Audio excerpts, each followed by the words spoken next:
Dixon and Nik Khamenia went on their UNC official visits this weekend, but oddly enough, my biggest takeaway is what we learned about this year's team.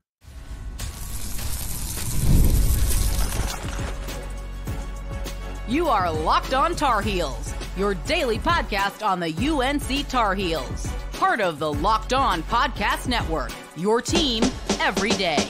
Hey there, what's up? It's Tuesday, September 10th, 2024. Welcome into the Locked On Tar Heels podcast, the only daily North Carolina show out there. I'm your host, Isaac Shade, and you're joining me at the place to get your Tar Heels content every single day. It's part of the Locked On Podcast Network. Thanks so much for making us your first listen or your first watch. And I want to send a special shout out to all the everydayers, all the members of the Locked On Tar Heels Discord, and all of our Locked On Tar Heels insiders that are joining us. This episode is brought to you by 5 Hour Energy. Go to 5hourenergy.com and use promo code LOCKEDONCFB to receive 20% off your first order. Hey, I'm rocking my Milligan University Buffalo shirt hoodie today in honor of Coach Rob. Just always fun thing to be able to support him and his squad. Speaking of which, I was wearing a Xavier shirt yesterday. Somebody asked me why I was wearing a Xavier shirt. I actually led worship for an event in Xavier's arena a couple years ago when they gave it to me. So I was like, yeah, I'll wear this sometimes. Why not? It's pretty cool. Anyway, today coming up on the show, going to be a great time together as always. Nik Khamenia and Dixon were both on their official visits to Carolina last weekend. I want to talk about actually what it taught us about this year's squad. Similarly, while learning about UNC's exhibition game that they announced on Monday, we might have learned something even more exciting about the preseason schedule. And we've got updates from what we talked about last week about the Smith Center, some football injury updates. But before we get to all of that, it's Tuesday. And that means it's time for our Trivia Tuesday question. You are probably well aware that Javari Ritzy is off to a hot start with 5 sacks already in just Carolina's first 2 games. So my trivia time for you today is I want you to name the top 7 Tar Heels single season sack leaders of all time. Who are they? What year was it? And how many sacks did they get? Maybe how many sacks they got is a bonus. Answer for that, all 7 of them coming up at the end of the show. Stay tuned for that. So got several recruiting updates for us, starting with the visits from Nik Khamenia and Dixon that happened this past weekend. And as I said, and I'll say just a little bit more about that in a minute. But first, what I want to talk about is their comments after the fact and what, to me, it helps us learn about the 24-25 Tar Heels, which is awesome. I think that's super helpful. We're always looking for these little clues, these little hints that are telling. For example, there was a recent picture, maybe it was actually it came out on Monday from where the guys were dribbling the basketballs, right, for charity. And in that picture, Van Allen Lubin had his hand resting on Cade Tyson's shoulder. And it was just a sign of the level of intimacy between these two guys, the chemistry they share. It's like that kind of thing is what we're talking about here. So I want to talk about Khamenia and Dixon's comments and what it tells me. Some of the stuff Nik Khamenia said, because they both got to go to practice, both talked about how impressed they were with Hubert Davis's practices, how he treats the players, all of that kind of stuff, which is probably the least shocking thing you've ever heard. This is an incredibly nice human being and a many year NBA player who clearly knows how to run a good practice. Anyway, Khamenia said, he said they communicate very well as a team. They move really fast, which let me tag in something that Dixon said as well. He said, quote, Coach Davis, kept saying he wanted them to be the fastest team in the country this year, end quote. And I love to hear that both Khamenia saw it and Dixon was hearing Coach Davis say it, because I think that's one of the things that plays into Carolina's strong suits this year is if they have the ability to just get out and go and relentlessly run, man, that is a strong suit for this team and the athleticism that they have. Next thing from Nik Khamenia, he said they swing the ball and everybody touches it on every possession, but also they make shots and they play as a team. All of this to me is critical because that says what we're learning from what we're seeing is not only are they playing at warp speed, or Coach Davis at least has the desire for them to play at warp speed, but they're moving the ball around well, sharing the ball well. They're playing together well, but they're also making shots. There are a lot of shot makers on this team. A lot of them. You cannot deny that. Particularly, obviously, in the backcourt and at the wing position. And if this team can do that, can move the ball well and share well, make shots, whew. Khamenia also said he noticed how the bigs are athletic and strong. Notice he didn't say they're massive, because they're not. We know that. But how do you make up for that? You make up for it with guys like Van Allen Lubin being athletic and incredibly strong. Guys like Ty Claude, same thing. Guys like Jalen Washington bulking up and being athletic and strong. So hearing him say that about the bigs, this, who has played around a lot of despite the fact that he's in high school, has played around a lot of incredibly talented guys. Next thing that two more things from Khamenia that I want to say, and then one more from Dixon. Khamenia said that the whole team crashes the glass. We've worried this offseason a lot. What is this team going to look like on the glass? Because they're not massive, right? They don't have an Armando Bacot, somebody like that has a proven track record of being an elite rebounder. They've got guys that can do it. Obviously, Tyson Claude's numbers project to do that. But will it happen at this level? Will he get enough minutes to do it at Carolina? I don't know.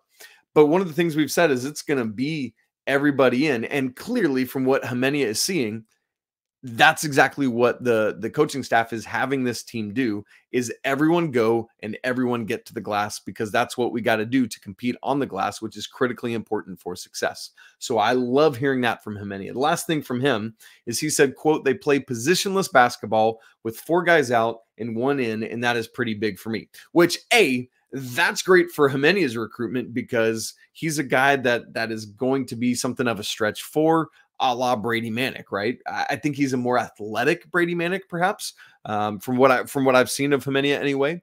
But what I love, aside from the fact that he can see himself in that, is that we've been saying, look, whoever's at the 4, whether it's Cade, Tyson, or a more, potentially traditional 4, got to open up the lane.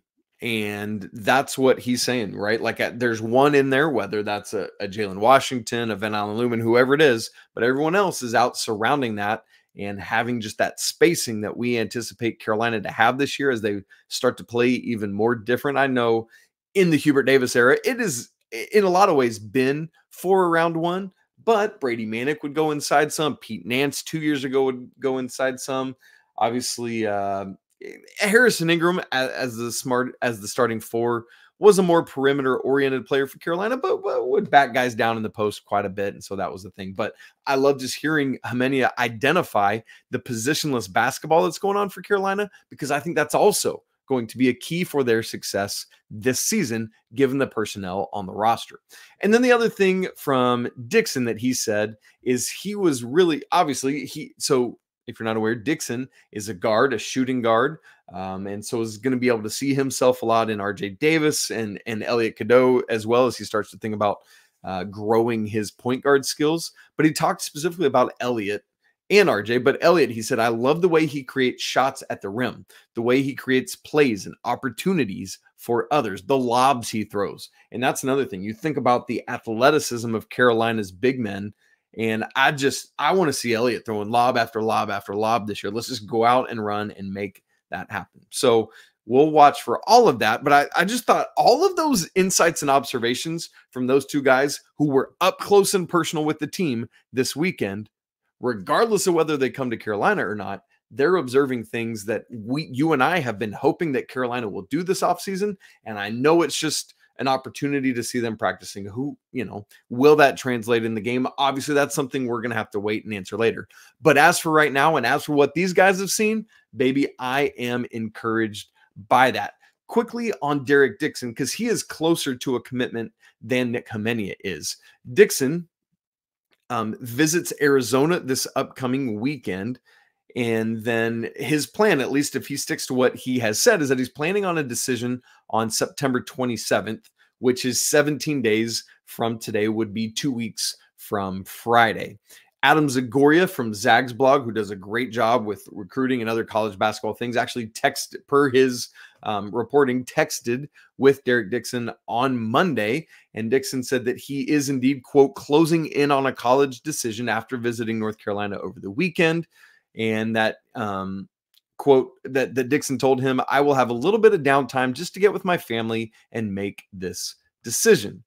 One other thing he said just specifically about the visit, he told Zagoria this visit was good. I like all the guys on the team. The facilities were nice, and their main message was that I'm their priority and they want and need for what I bring. And what exactly is that? Well, Dixon is a guy from the DC area. He's a 6'3", 190-pound shooting guard. Had a great run at EYBL this summer, 13.9 points, 3.4 assists, 2.1 boards. His team lost in the Peach Gem semifinals team takeover.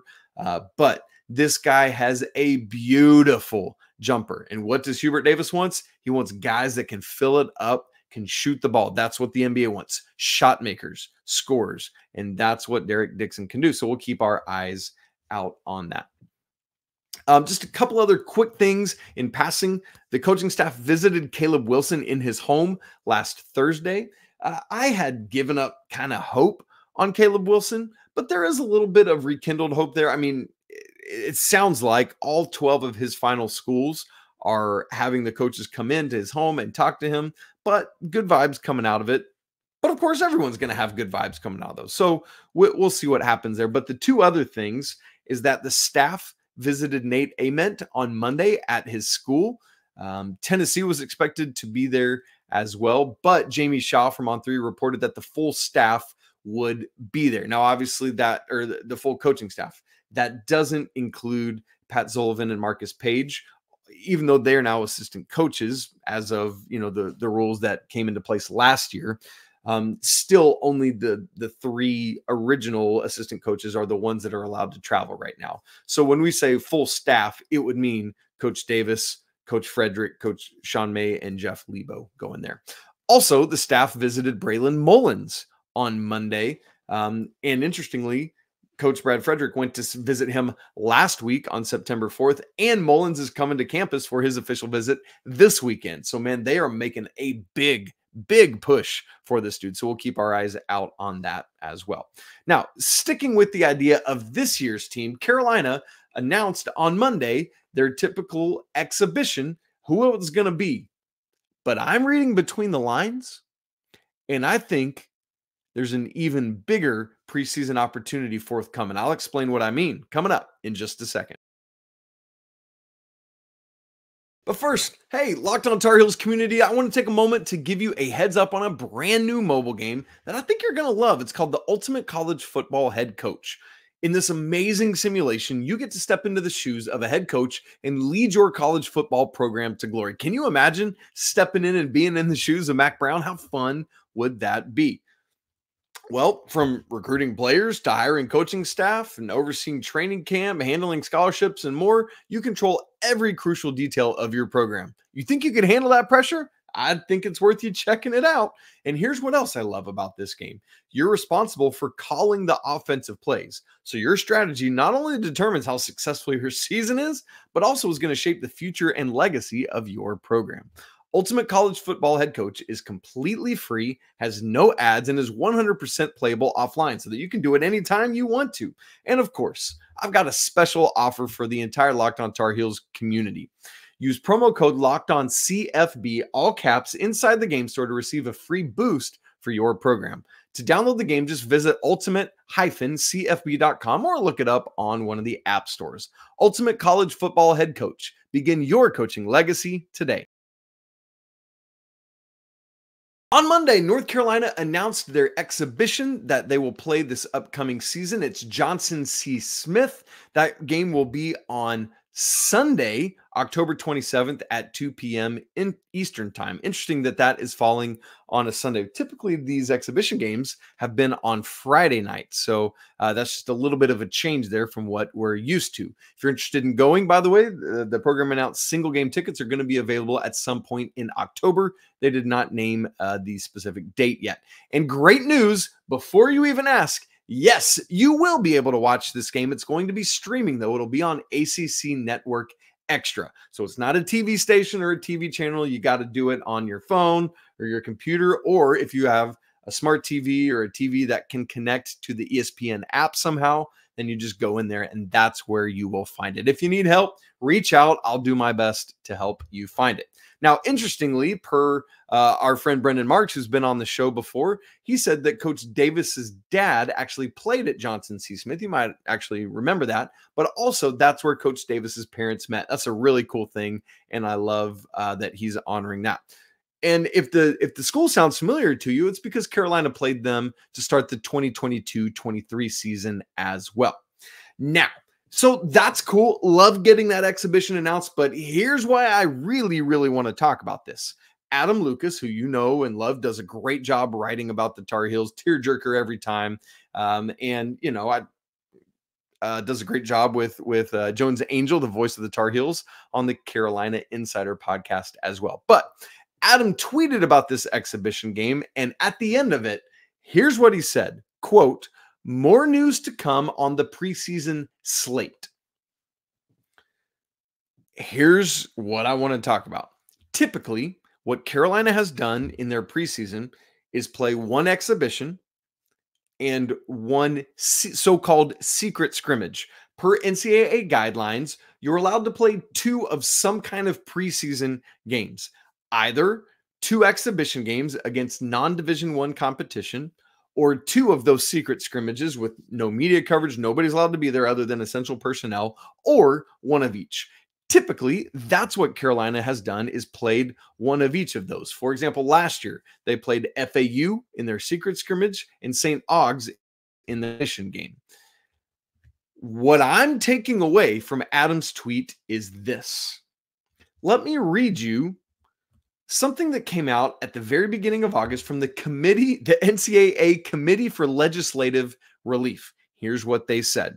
On August 1st, 2024, the Committee for Legislative Relief approved a recommendation issued by the NCAA Division I Men's and Women's Basketball Oversight Committee.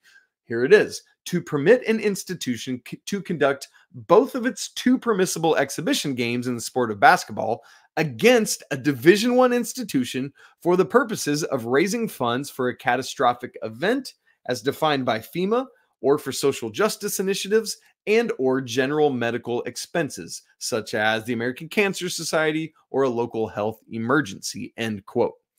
So here's what this means. You might have seen more charity games popping up and been like, how are these teams doing this? Because Carolina tried to do that against South Carolina back in 2018, and the NCAA shut that bad boy down and said, nah, Tar Heels and Gamecocks, y'all ain't doing that. Well, this was talked about back in late June as a possibility of several different things, including this. And on August 1st, it went through and they allowed it.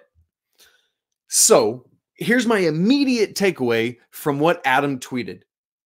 A, if it was just going to be the exhibition game and another secret scrimmage, as per usual, Adam would not say that at the end of his tweet. Why? Because you can't talk about it. There's no media coverage allowed. It's all hush-hush and under wraps. Literally, they can't talk about it. And him being affiliated with the school, all the more so. Like, if I found out about it, I could talk about it because I have no affiliation with Carolina. It wouldn't get them in trouble, et cetera, et cetera, et cetera.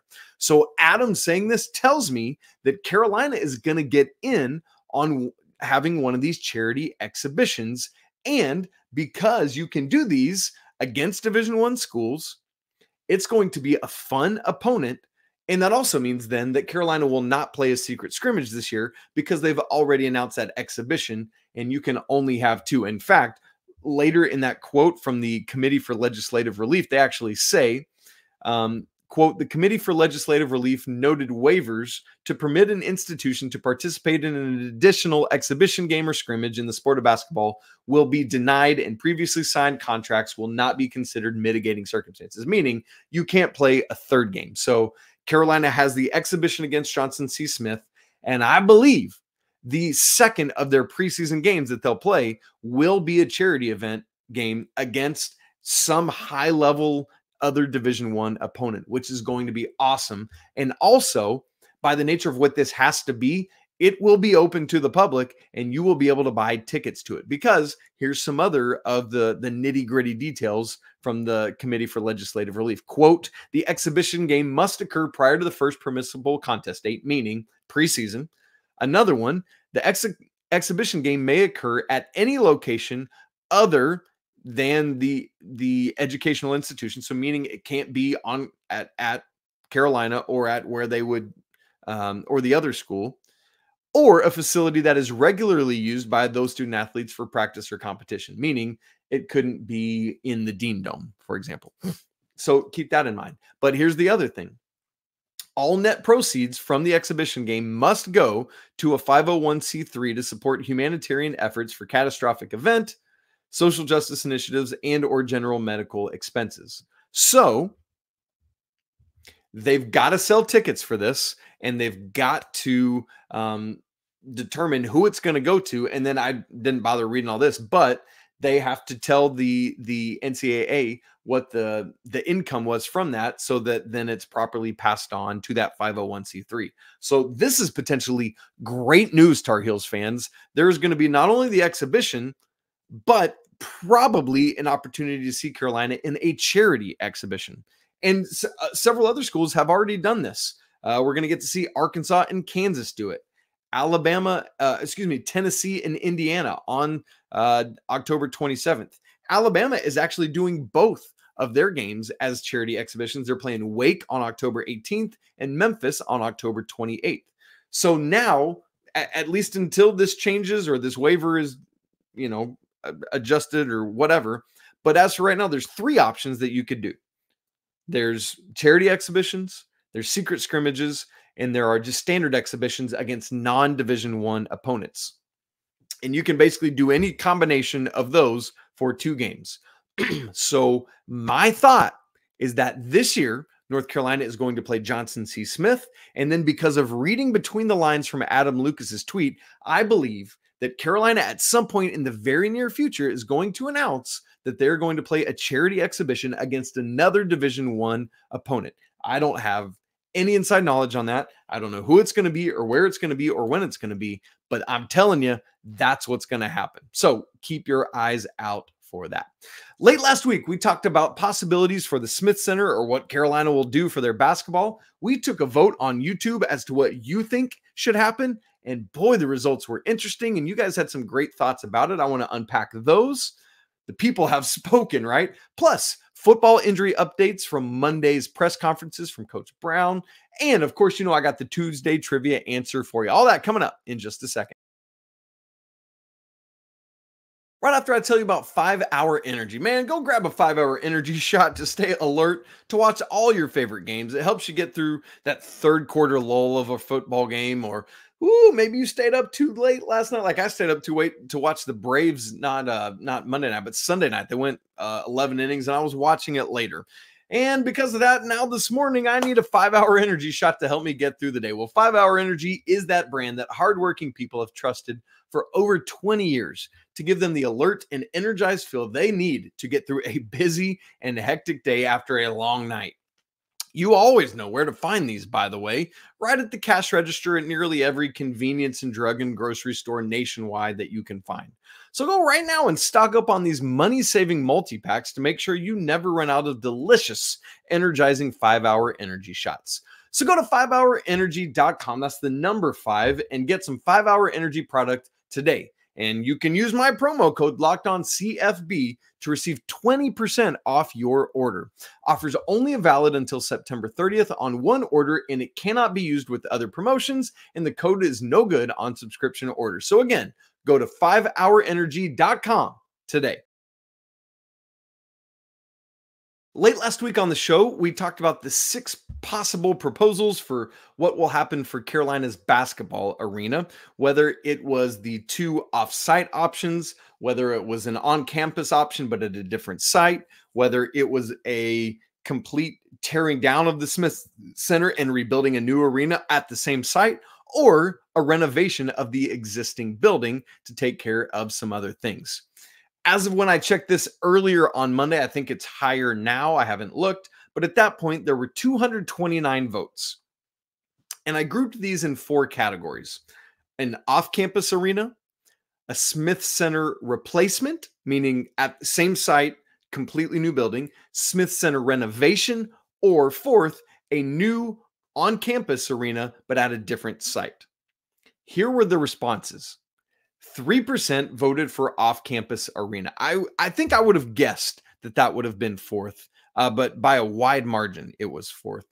The third, the next to lowest, and I thought this would be the second, is a Smith Center replacement. Basically, you tear down the existing building and build a new one in its place. Here's why I think that, and that got 9% of the vote, by the way. I think, based on some conversations that I had over the weekend, here's why I think that got so few votes. I think similar to like Carmichael still being in existence today, people are hoping if we build a new building on campus, but at a different site, maybe we can keep the Smith Center. I wonder if that's why not many people voted for this option. The second leading vote getter, although still a very low percentage, was a new on-campus arena at a different site. That got 12% of the vote. And the shrewd mathematicians out there will recognize that means we got a lot of percentage points left for Smith Center renovation, which received an overwhelming 76% of the vote. That's basically just over 3 out of every 4 votes went to Smith Center renovation, meaning same building, same site, but updated for a modern day and age. Obviously, this thing is going to be way far down the tracks. We're not going to know, and there's not going to be anything for a long time, especially as we wait. I think we're kind of in a holding pattern on anything until we have more knowledge of conference realignment and what's going to happen with the ACC, and until we have more knowledge from the NCAA on all this stuff with the money that's going to have to be paid out and what that's all going to look like.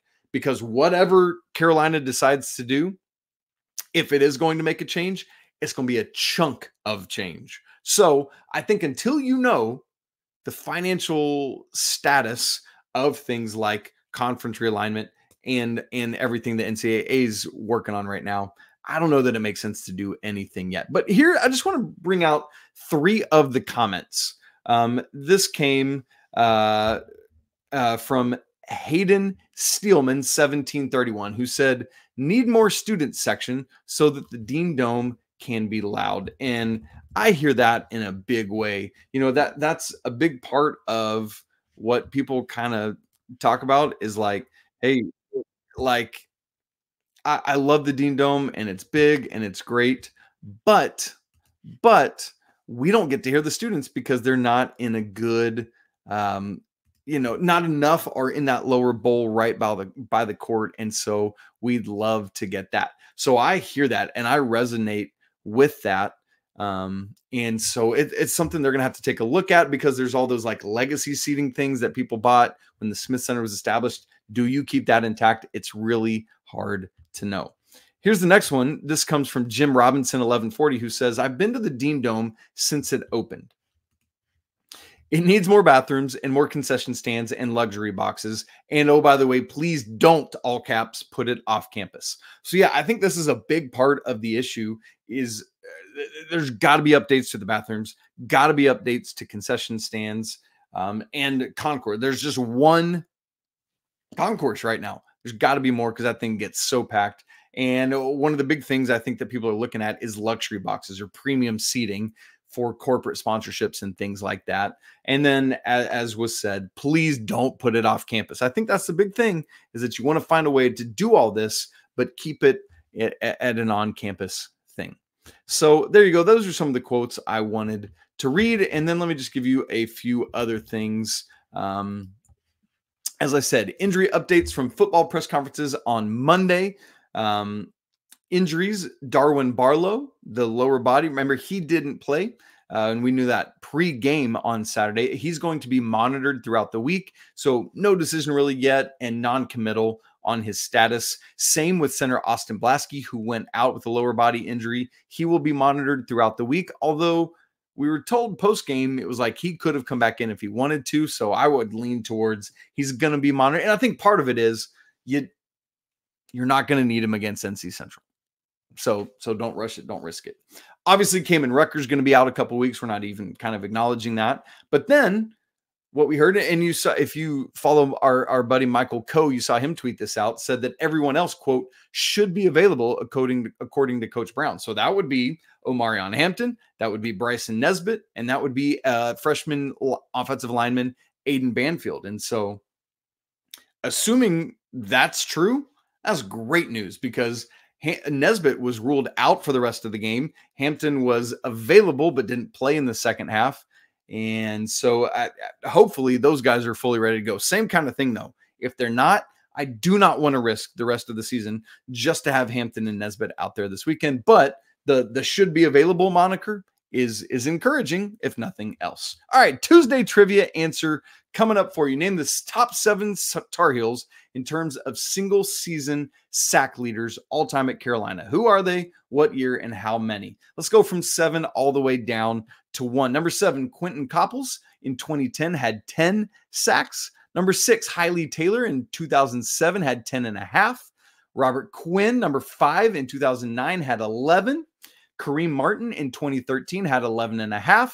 And here's where it's probably like the guys that you assumed. Number 3, Greg Ellis, 1996 had 12.5. And then we really take a leap. 2000, yes, number 2 on the list, Julius Peppers had 15 sacks in 2000. And of course, number 1 on the list is LT, who had 16 sacks in 1980. 1980. All these other sack leaders, single season sack leaders, have been since, well, I guess Greg Ellis was 96, but other than that, it's all 2007 and recent. So that's crazy. And interestingly, that there was nobody that repeated in that top 7. All different people. But there you go. The top 7 single season sack leaders at Carolina in their history. As a reminder, Javari Ritzie already has 5 2 games in. So, he's on track for like 30 right now. Clearly he's going to get there. No, I'm just kidding. But really will be interesting. I mean, he's only got to get 5 more this season to tie for 7th all time. That is pretty wacky. So we'll see what happens there for Javari.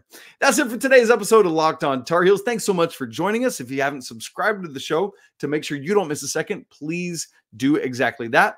Also, as you're doing that, go ahead and hit that bell notification. What that'll do is when I go live, like we will Saturday after the NC Central game, you'll get a notification that I'm going live, and you can tap right into that. If you haven't joined our Locked On Tar Heels Discord, we'd love to have you there. It's free to join, and the link for it is in the show notes. We're having Tar Heel conversation every single day. But come for the Tar Heels, stay for that community, because it's incredible and it's healthy. It's weird.